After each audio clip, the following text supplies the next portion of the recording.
Hello लोगोफोर बरायबाय बड'ट जब info official YouTube चेनेलाव आसा खालामो नोंथांमोना गासैबो मोजां दङ। आसाम पुलिस एग्जामाथ' जाबाय लोगोफोर दानिया जाबाय आद्रा थानाय जाबाय रिजाल्ट फैनांसिगौ नङा होमबा गोबां कमेन्ट्स खालामदों जे फाइनाल लिस्टआ माब्ला फैगोन होननानै। दा लोगोफोर आं नोंथांमोना बेयाव भिडिअ खालामनाय जाहोना बेनो जे पिएचडि ल' काट अफ जायफ्रा मोन्दोंमोन बेनिफ्राय हाई नोंथांमोना मोन्दोंमोन बिनि अनगायैबो जायफ्रा हाई मार्क्स मोन्दों एग्जामाव थ' नोंथांमोना साख्रिया 100% जागोन। मानो जागोन मानो जाया आं नोंथांमोननो गासैबो डिटेल्सखौ होगासिनो दङ। दा आसा खालामो लोगोफोर नोंथांमोना भिडिअखौ हानायसेबां शेयार खालाम आरो हायोब्ला नोंथांमोना गाव बेसेबां नाम्बार मोनखो स' नोंथांमोना कमेन्ट सेक्सनाव लिरनो हागोन। लोगोसे डिस्ट्रिक्टखौ नोंथांमोना होफा अब्ला साबसिन जागोन। नोंथांमोना गासैबो नायलायनो हागोन गावजों गाव। दा फै लोगोफोर गोबाव खालामा जों थांनि फैदो अफिसियेल वेबसाइटआव। दा फाइनालि जों फैबाय अफिसियेल वेबसाइटआव एसएलपिआरबिआव। बेयाव फैनाय लोगो लोगो दासिम लेटेस्ट रिजाल्टनि जेबो आपडेट गैथ'वा।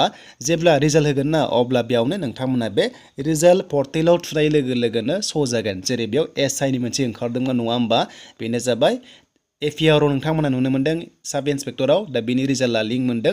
थिग नोंथांमोना बेबादिनो बेयाव मोनसे लिंक मोनगोन एबिइउबि कनस्टेबल बेनिफ्राय एफिआरअ मेसेन्जार गार्डमेन नोंथांमोना बेयावनो रिजाल्टखौ मोनगोन। जेब्लानोखि फाइनाल रिजाल्टआ बेयाव ओंखारगोन अब्ला नायनो हागोन।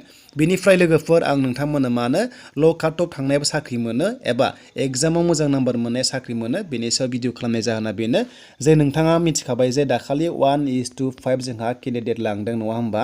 दा जायफ्रा पिएचडिआव हमना ला 30ल' मोन्दोंमोन आरो खायसेना अलरेडि 32, 33 जायखाना दङ।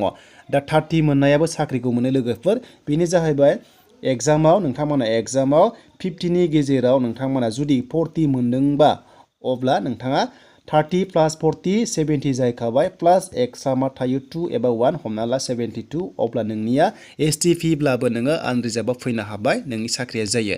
बेनिफ्राय जायफ्रा एक्सेलेन्ट थांदोंमोन नङा होमबा पिएचडिआव एक्सेलेन्ट थांदोंमोन एबा नोंथांमोना 35 गाहाम मोन्दोंमोन बा 32 मोन्दोंमोन बिनिफ्राय एग्जामाव नोङो हायाखैबा नोङो एग्जामाव 25ल' मोन्दोंबा दानिया नायदो लोगोफोर 60 थांबाय प्लास दहाय जोंनिया थांदोंमोन जायफ्रा पिएचडिआव खम मोन्दोंमोन ना बैसोर एग्जाम लिरनो मोनबाय नालाय बेनिखायनो जोंहा बिथांमोना जायफ्रा पिएचडिआव खम मोन्दोंमोन एग्जामाव बारा हादोंबा अब्ला बैसोरसो साख्रिखौ मोननाय जायो। बेबायदि गोबां रेकर्ड दङ।